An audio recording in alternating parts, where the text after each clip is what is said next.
About multiplying rational numbers today. So as we mentioned before, there are some tricks we can use to figure out our sign, but as far as the actual multiplying goes, it's the same exact steps that we've used even with positive numbers. So when we multiply fractions, that means we're going to turn any mixed numbers into improper fractions. Just a quick reminder here that you do not need a common denominator when you are multiplying fractions. That is only for adding and subtracting. No common denominator needed.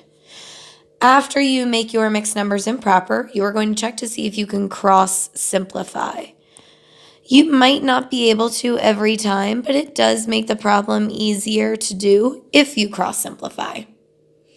After checking that, you're going to multiply straight across. So you're going to multiply your numerators together, your denominators together. Step 4 is to simplify completely.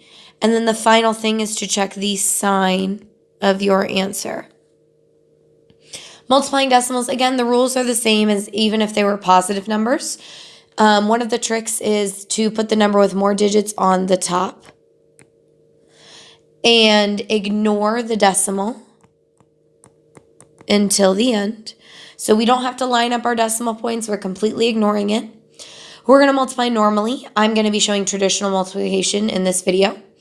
And then you're going to move the decimal into your answer. That's when you count how many numbers are behind the decimal in the problem and move your decimal that many spaces into the answer.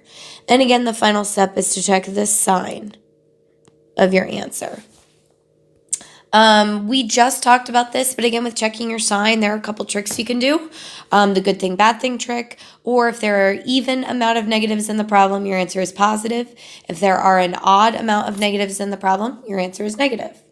So we're going to practice this a couple times. The first one here, we have negative 68.7 times negative 5. I'm going to ignore my decimals and just put the number with more digits on the top. So 68.7 will go on the top. 5 will go on the bottom. Again, I do not need to line up decimals. I'm ignoring them to start. I can multiply as normal. So 5 times 7 is 35. Carry the 3. 5 times 8 is 40. Plus 3 more is 43. Carry the 4. 5 times 6 is 30. Plus 4 is 34. Now your answer is not 3,435. I have to look at how many digits are behind the decimal. There is one digit behind the decimal, so I'm going to move it in one space to my answer. That makes it 343.5. I do need to check my sign though. So I could count in the problem that I have 2 negatives. That's an even amount. Or I could use the good thing, bad thing trick. So in this scenario, I would say a bad thing happens to a bad person. Therefore, you are happy. The answer is a positive. Practicing again with decimals, I have 12.5 times negative 3.7. I'm going to put the number with more digits on top. So 12.5 will go on the top. 7.3 will go on the bottom. And multiply as normal. 3 times 5 is 15. Carry your 1. 3 times 2 is 6. Plus 1 is 7. And 3 times 1 is 3.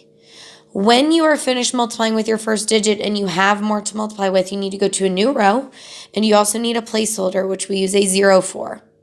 Now I'm going to continue multiplying by 7. 7 times 5 is 35. Carry the 3. 7 times 2 is 14. Plus 3 is 17. Carry the 1. 7 times 1 is 7. Plus 1 more is 8. And I'm going to add my numbers up. 5 plus 0 is 5. 7 plus 5 is 12, carry the 1. 1 plus 3 plus 7 is 11, carry the 1. And 1 plus 8 is 9. Again, I need to check my decimal, so I have 2 numbers behind the decimal this time. I'm going to move it in 2 spaces, making it 91.25, but I do have to check my sign. In this problem, I have 1 negative, that's an odd amount. Or I could use the good thing, bad thing trick and say that a good thing happens to a bad person. Therefore, you are mad or sad. It is a negative answer. Let's go ahead and finish our practice with fractions. I have negative 3 1/4 times 5 over 6. I do have a mixed number, so I need to make it improper. So 3 1/4. To make it improper, I do bottom times the whole plus the top. 4 times 3 is 12, plus 1 more is 13 over 4. My other number is a proper fraction. It's not a mixed number, so I can multiply just like normal now. 13 over 4 times 5 over 6. I would check to see if I can cross simplify. Unfortunately, this problem, 4 and 5 are not divisible by the same thing. 13 and 6 are not either. So I'm going to multiply straight across, and I get 65 over 24. This is, however, an improper fraction, and I need to simplify it. If you can do it in your head, that's wonderful. If not, you're going to set up long division. The top number will go on the inside. Bottom number will go on the outside. 24 cannot go into 6, so I'm going to put an X, or you could put a 0 to keep your place. 24 can go into 65, though. It can go in 2 times. 24 times 2 is 48. And when you subtract, you get 17 left over. If I wanted my answer as a decimal, I would add a decimal and a 0 and keep going. But because the problem is given in fractions, I also want a fraction answer. So these 3 parts give me everything I need to make a mixed number. On the top, this is my whole number. It's how many whole times it went in, so my whole number is 2. The leftover at the bottom, my remainder, that's going to be my numerator. And the number on the outside that I was dividing by, that's the denominator. It goes on the bottom. 2 and 17 over 24 is in simplest form, so the only thing left to check is the sign. Go back to your original problem. You have 1 negative, so that's an odd amount. Or I could say a bad thing happens to a good person, and I am sad. It's a negative answer. Final example, I have -1 and 4/5 times -5 and 1/2. I do have mixed numbers I need to make improper, so I'm going to do that first. 1 and 4/5 as an improper is 9/5. 5 and 1/2 as an improper is 11/2. I'm going to set up my multiplication with these new improper fractions. I'm going to check to see if I can cross simplify. Again, unfortunately with this one I cannot. 9 and 2 are not divisible by the same things. 5 and 11 are not divisible by the same things. So when I multiply straight across, I get 99 over 10. This is improper as well, so we're going to simplify it. If you can do it in your head, great. If not, set up long division. Top number goes on the inside, bottom number goes on the outside.